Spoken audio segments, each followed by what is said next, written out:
Hey guys, final vlog of the year, and it's time to reflect. It's time to look back, see how things went, see how things are going, and then take that and use what I can to actually move forward. So, thank you all for anybody who subscribed.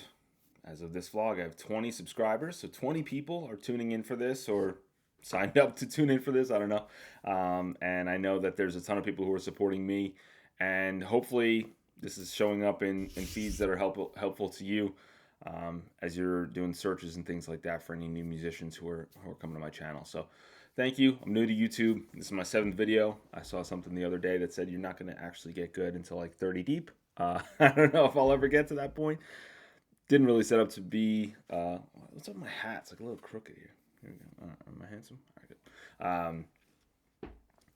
Didn't set out to be a YouTuber. This is happenstance, and just trying to provide some sort of light at the end of the tunnel, some help.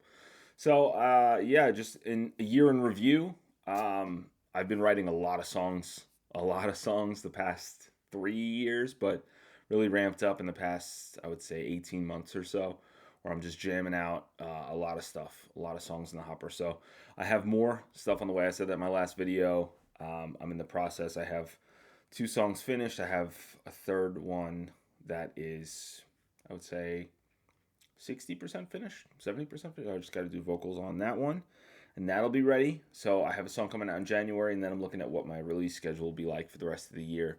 So that's a look ahead, but just looking backwards, um, I just really wanted to put a fine point on Would You Want To, because I think it's a cool story for me personally.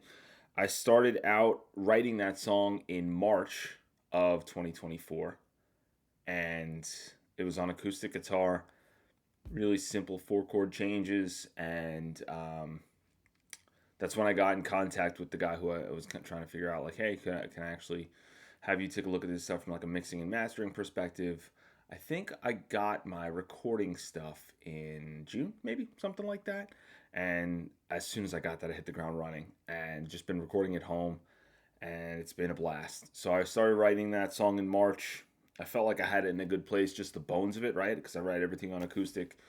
And then from there, when I got into the studio, when I started messing around in the studio, I just found so many different things that I could add to it and layer to it. And I have no experience doing any of that, but it was really, really fun to do it.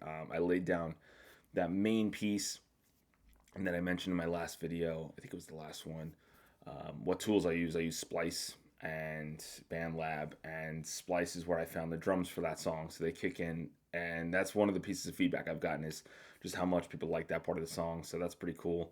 And yeah, then I added the bells, and everything seemed to come together in a really, really cool way.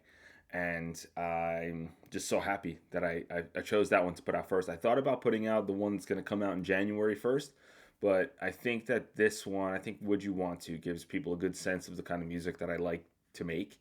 And hopefully it's been enjoyable for people. And I think it's a pretty easy story to wrap your head around. Um, the other songs I have, I mean, I don't only talk about love songs, but a lot of stuff that I write is about love songs, or are love songs, I should say. So there's gonna be more of that. I think that there's always a sense of like hopefulness in my music. I think. I think I might have talked about this before, but my band that I was in for a while, we were very heavily influenced by emo bands. So still love, bands like Taking Back Sunday. I love My Chemical Romance. Really, I love so many kinds of music, but that was the music that really influenced me to try to make music, I should say. There's a lot of influences I've had in my life, but that's the stuff where I was like, wait, is this something that I could do? I feel like I connect with this in a real way, and I'm sad too. So that was kind of where I jumped in there, and now that I'm on my own and I'm doing my own thing, I think it's a little bit less sad and a little bit more hopeful. So, and a little bit more introspective. Who am I?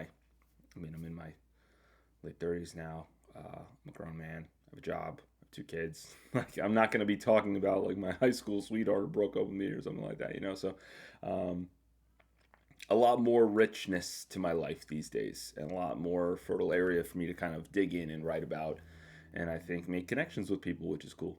So that's kind of a reflection of that, and then that's the song.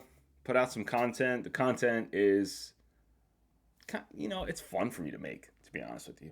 I hold on, I keep forgetting to do this. I always have to log back into my computer because it freezes.